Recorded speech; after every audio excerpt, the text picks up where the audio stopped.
Selamat datang di pembahasan mendalam kita kali ini. Dunia konsultasi itu kayaknya selalu bergerak ya, apalagi di pemasaran. Nah, gimana para ahli melihat masa depannya? Ada pergeseran besar apa aja sih yang perlu Anda tahu? Pertanyaan bagus. Lanskapnya ini memang lagi berubah cepat banget. Dan kadang bikin pusing juga ngikutinnya. Untungnya, kita punya semacam panduan menarik nih hari ini. Betul sekali. Kita akan gali lebih dalam dari satu bab spesifik, masa depan konsultasi pemasaran. Ini ditulis oleh David Friedstedt. Wah, ini bukan orang sembarangan ya. Bukan. Dia salah satu pendiri Frost & Sullivan. Nah, itu dia, firma global. Dan dia konsultan pemasaran senior. Wawasannya ini dari buku Inside the Minds, Leading Consultants. Perspektif Friedstedt ini penting banget karena dia kan nggak cuma ngamatin dari luar, tapi benar-benar ada di tengah perubahannya selama bertahun-tahun, mimpin organisasi besar yang ya harus adaptasi atau hilang. Tepat. Jadi misi kita hari ini kita mau coba tarik sari pati pemikiran Friedstedt. Tren kunci apa aja, peluang baru apa yang kelihatan, dan apa sih resepnya buat sukses atau ya minimal bertahan lah di konsultasi pemasaran era baru ini. Anggap aja ini peta singkat buat Anda navigasi medan yang berubah ini. Oke, kita mulai dari dasarnya dulu nih. Menurut Friedstedt, apa sih kekuatan paling gede yang lagi ngebentuk ulang dunia konsultasi pemasaran sekarang? Friedstedt nunjuk dua gelombang besar gitu ya, yang kayaknya nggak bisa dihindari. Yang pertama, dan ini dia sebut sebagai pergeseran tunggal terbesar, itu globalisasi. Ini bukan sekedar tren lagi, tapi udah jadi realitas baru. Globalisasi ya. Iya, klien sekarang mikirnya udah nggak pakai batas negara. Mereka maunya solusi dan cakupan global buat proyek mereka. Friedstedt kasih angka dan ini lumayan bikin kaget sih. Sekitar 75% klien Frost & Sullivan waktu itu pengennya jangkauan global. Ini lompatan jauh banget dari fokus yang dulu mungkin cuma regional atau nasional aja. 75% itu gede banget ya. Bener-bener mengubah aturan main kayaknya. Ini berarti bukan cuma sekedar, punya kantor cabang di luar negeri gitu kan? Implikasinya apa buat cara kerja firma konsultan, menurut dia? Implikasinya, wah fundamental banget sih. Ini bukan lagi soal cuma nempatin beberapa expat.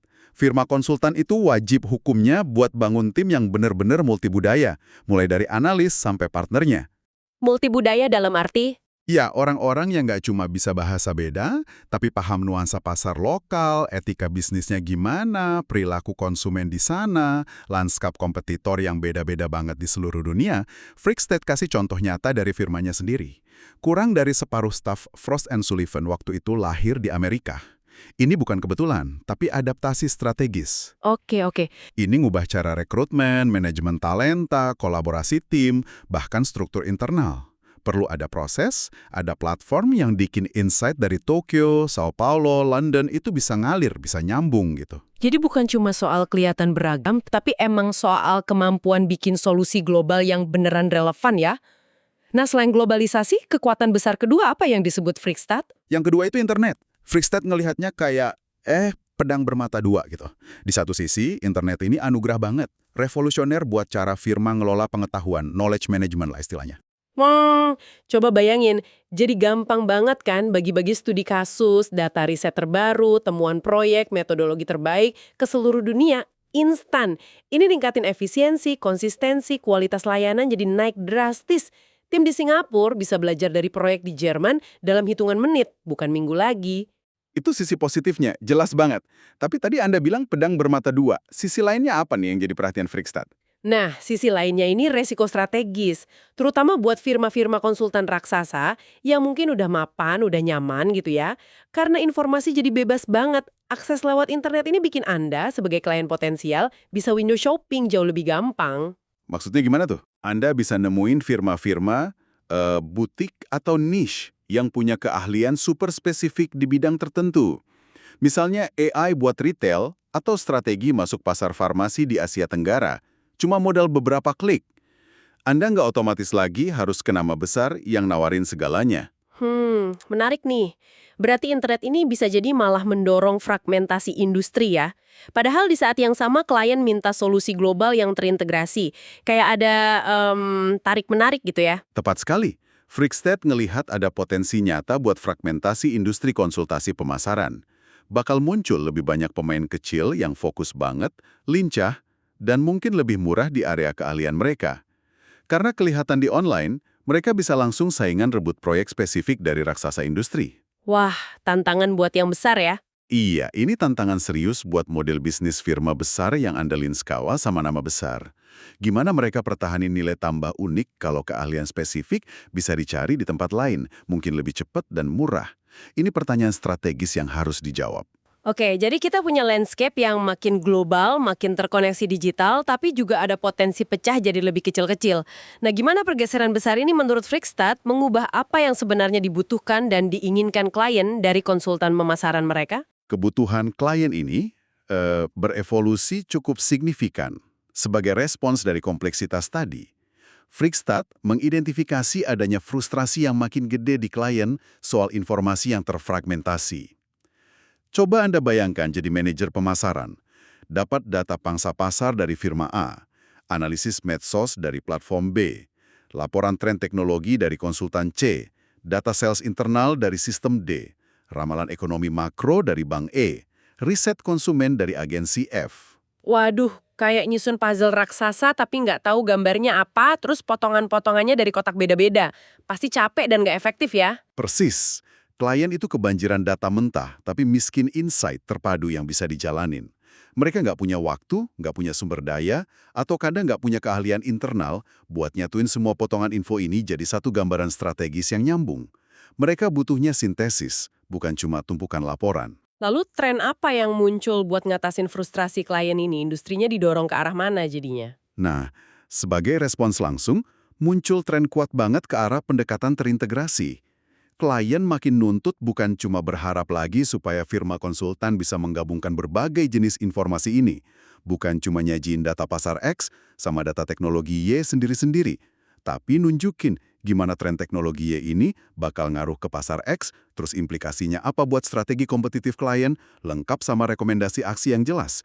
Frost & Sullivan sendiri, kata Frickstead, secara sadar gerak ke arah sini. Oke. Mereka kerja keras buat integrasiin analisis pasar, teknologi, ekonomi, demografi, bahkan geopolitik jadi satu cerita strategi yang utuh dan actionable. Domain terus nyatuin gitu. Gimana cara mereka ngewujudinnya secara praktis? Apa ini malah buka peluang baru? Tentu ini tantangan besar, tapi ya disitulah peluang strategisnya. Frickstead ngenalin konsep menarik yang dia sebut konsultasi aplikasi. Application consulting. Tapi penting nih digarisbawahi, ini bukan soal konsultasi implementasi software atau aplikasi IT ya. Oh, bukan aplikasi software. Saya hampir ketipu tadi. Terus aplikasi di sini maksudnya apa dong menurut Frickstead? Aplikasi di sini itu ngarahnya ke fungsi atau proses bisnis spesifik di dalam organisasi klien. Contohnya nih, proses pengembangan sama peluncuran produk baru dari ide sampai pasar. Atau proses due diligence strategis pas mau akuisisi. Manajemen siklus hidup pelanggan. Optimalisasi rantai pasok global. Bahkan proses perencanaan strategis tahunan itu sendiri. Fokusnya ke gimana sebuah fungsi bisnis itu dijalanin. Aha, jadi semacam spesialisasi mendalam di proses bisnis tertentu ya, bukan cuma di industrinya atau topik umum gitu. Tepat sekali. Peluangnya itu ada di menyempurnakan proses dan metodologi konsultasi yang dirancang khusus buat tiap aplikasi bisnis kunci ini. Bukan lagi pakai pendekatan generik satu untuk semua. Frickstead kasih contoh relevan banget. Due diligence di proses akuisisi. Dia amati, banyak perusahaan ternyata kurang jago gitu loh, melakukan due diligence yang komprehensif, apalagi dari sisi pasar dan komersial. Makanya tingkat kegagalan merger dan akuisisi lumayan tinggi. Iya ya. Nah, dengan ngembangin metodologi konsultasi yang lebih tajam, terstruktur, spesifik cuma buat aplikasi M&A due diligence, firma konsultan bisa ningkatin tingkat keberhasilan klien pas akuisisi secara signifikan. Nilai tambahnya jadi jelas dan keukur. Ini berarti metodologi riset yang dipakai juga harus lebih canggih dan macam-macam ya, disesuaikan sama aplikasi yang lagi diurusin. Betul sekali. Biar benar-benar berhasil di konsultasi aplikasi ini, nggak bisa cuma ngandelin 1-2 jenis riset. Metodologi yang dipakai harus beragam dan disesuaikan sama kebutuhan spesifik aplikasi itu. Bisa jadi kombinasi survei kuantitatif skala besar, FGD yang mendalam, analisis data kompetitor yang detail banget, wawancara pakar industri, pemodelan ekonometrik, analisis skenario, riset etnografi, macam-macam lah. Nah, ngatur kombinasi metodologi yang pas ini jadi kunci buat hasilin insight mendalam di level aplikasi. Ada contoh lain nggak dari Friksdet soal metodologi spesifik yang ngasih nilai unik di konteks ini? Dia nyontohin studi soal pengenalan merek, brand recognition, dan persepsi merek. Metodologi ini kalau dilakuin benar, sering jadi kayak pemeriksaan realitas gitu. Reality check yang kadang keras tapi berharga banget buat klien. Kenapa gitu? Sering banget kebongkar ada jurang pemisah yang lebar antara gimana manajemen internal mikir merek mereka dilihat di pasar, sama gimana pelanggan dan calon pelanggan beneran ngeliat merek itu. Ngungkap kesenjangan persepsi ini langkah krusial banget sebelum ngerancang strategi branding atau komunikasi pemasaran yang efektif. Insight kayak gini susah didapat klien tanpa bantuan luar yang objektif. Menarik banget ya gimana kebutuhan klien justru mendorong spesialisasi yang makin dalam ini. Nah, dengan semua perubahan lanskap global, tekanan integrasi, munculnya konsultasi aplikasi, apa sih yang dibutuhin oleh konsultan individu dan firma konsultan secara keseluruhan, biar nggak cuma bertahan, tapi malah berkembang pesat di era baru ini? Kualitas apa yang paling fundamental menurut Frikstat? Frikstat tegas banget, dan dia nempatin satu kualitas di atas segalanya, integritas. Dia ulangin ini beberapa kali. Di dunia yang makin kompleks, penuh data, sering abu-abu, klien itu harus bisa percaya 100% sama konsultannya. Kepercayaannya intinya. Betul. Mereka harus yakin rekomendasi yang dikasih itu benar-benar buat kepentingan terbaik klien, bukan buat jualan proyek lagi atau ada agenda lain. Integritas itu fondasi hubungan jangka panjang. Selain itu, dia nekenin pentingnya fokus yang obsesif ke klien, kemampuan buat benar-benar lihat dunia dari kacamata klien, paham tekanan mereka, tujuan mereka, kendala mereka secara mendalam. Selain integritas dan fokus klien, ada dosa yang harus dihindari nggak? Sesuatu yang bahaya gitu. Ada. Frikstat kasih peringatan keras soal arogansi. Dia nyebutnya kebutaan yang bisa kena ke konsultan atau firma yang mulai ngerasa sukses. Ngerasa udah tahu segalanya, ngeremehin masukan klien, atau nggak mau ngaku salah, itu jalan pintas ke kegagalan. Justru kerendahan hati intelektual, mau terus belajar, dengerin, adaptasi, itu makin penting di tengah perubahan cepat ini. Tadi kita udah singgung dikit soal pentingnya tim multibudaya karena globalisasi. Gimana Frikstat ngelihat peran tim secara lebih luas buat ngadepin tantangan era baru ini? Peran tim jadi makin sentral, makin krusial. Bangun tim yang efektif, itu bukan lagi cuma kerjaan HR, tapi udah jadi inti strategi kompetitif.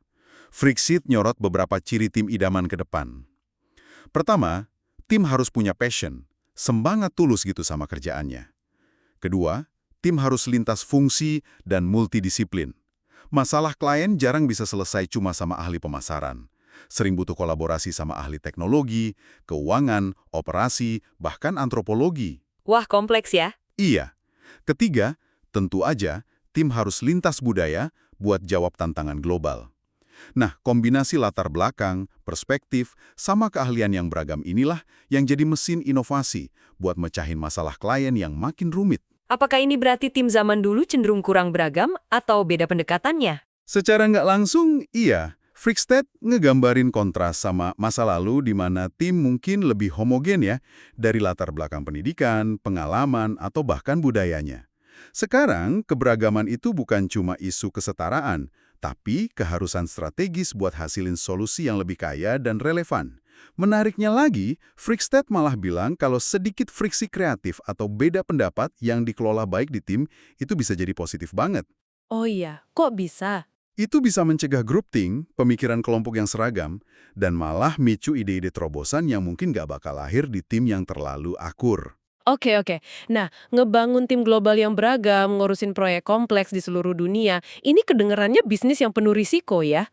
Investasi gede, pasar nggak pasti, klien masalahnya rumit. Gimana pandangan Frikstat soal ambil risiko dalam konsultasi?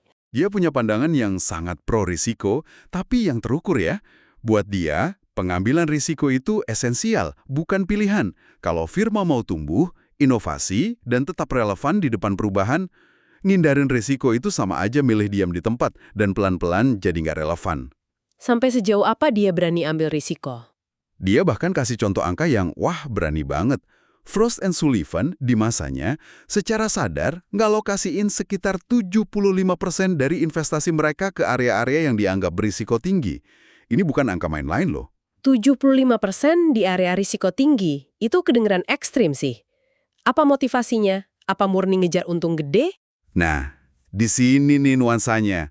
Frickstad nekenin motivasi utamanya bukan semata-mata profit. Ya jelas, keberlanjutan finansial itu penting. Tapi dorongan yang lebih fundamental itu keinginan buat terus eksperimen, nguji hipotesis baru soal arah pasar atau dampak teknologi, dan lihat apakah ide-ide inovatif mereka beneran bisa jalan di dunia nyata.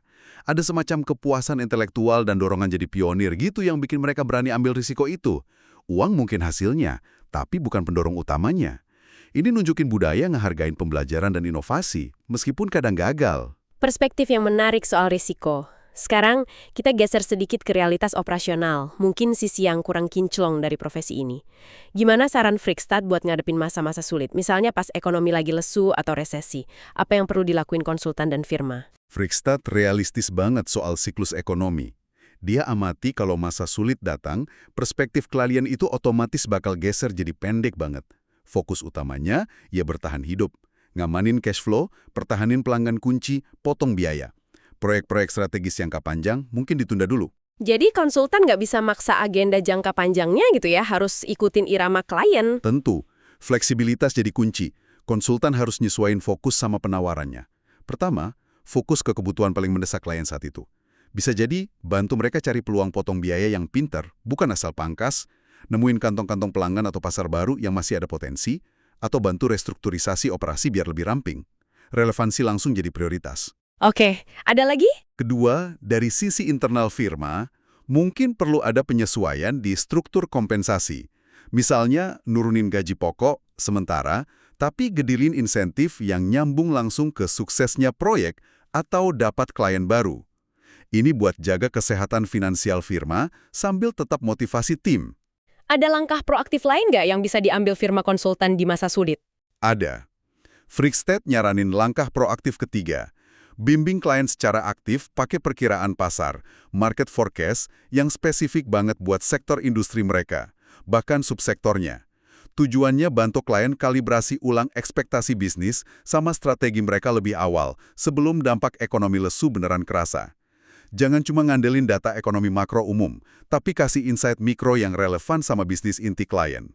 Ini nunjukin nilai tambah konsultatif yang nyata pas lagi genting. Oke. Makasih penjelasan strategi masa sulitnya. Nah, sekarang kita sentuh sisi yang personal banget. Di babnya itu, Frickstad cukup terbuka ya, jujur gitu soal gaya hidup seorang konsultan. Gimana sih realitasnya menurut pengalaman dia? Dia nggak nutup-nutupin sih. Dia pakai kata-kata yang lumayan keras, nyebut gaya hidup konsultan seringkali nggak sehat. Jam kerja panjang banget itu udah kayak norma, bukan pengecualian. Perjalanan terus-menerus juga jadi bagian kerjaan yang nggak bisa dipisah. Apalagi dengan tuntutan globalisasi tadi kan. Pasti capek ya?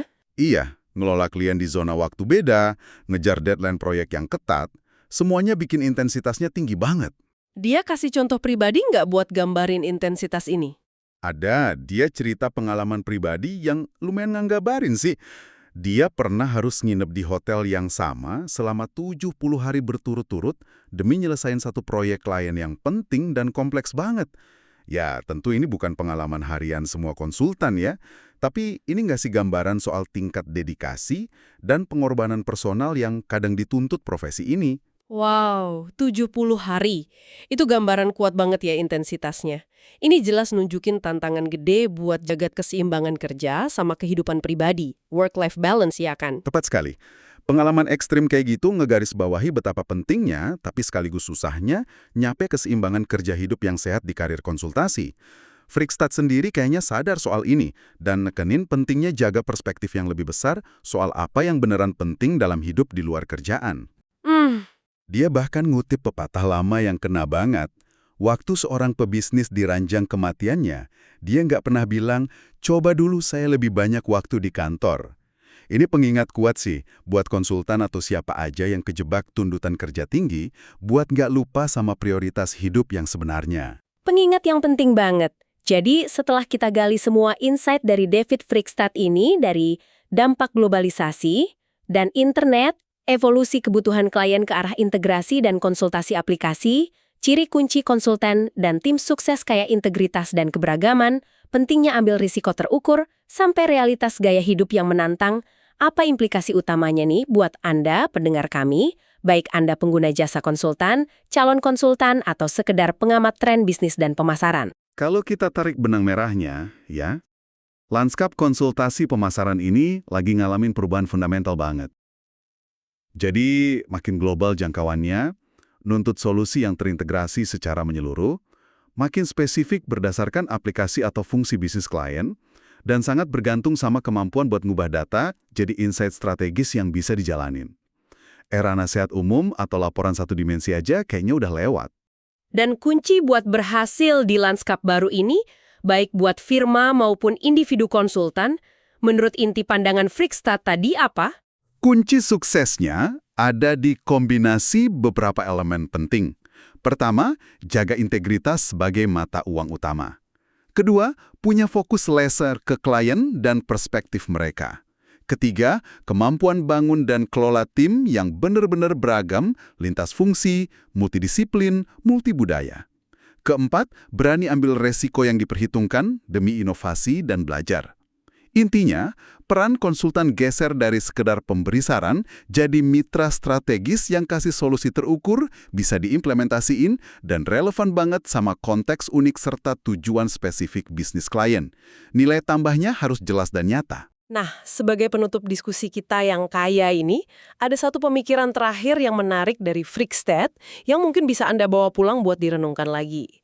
Dia nyorot gimana internet di satu sisi bisa bikin integrasi pengetahuan global, tapi di sisi lain juga punya potensi buat memecah belah industri konsultasi dengan ngasih kekuatan ke pemain-pemain niche atau butik yang super spesialis. Sebuah paradoks yang menarik ya memang. Dua kekuatan yang kayaknya gerak ke arah berlawanan, ke integrasi skala besar, sama ke fragmentasi super spesialis, Yang nawarin layanan terintegrasi lengkap one-stop shop, atau justru bakal lebih diramain sama ekosistem butik-butik super spesialis yang lincah, masing-masing nawarin kedalaman ahli yang nggak tertandingi di ceruk pasar sempit banget. Dan yang paling penting, sebagai pengguna atau pengamat, di mana letak nilai sebenarnya buat Anda pas nyari wawasan dan solusi pemasaran di masa depan yang kompleks ini? Antara keluasan atau kedalaman. Nah, itu sesuatu buat dipikirkan.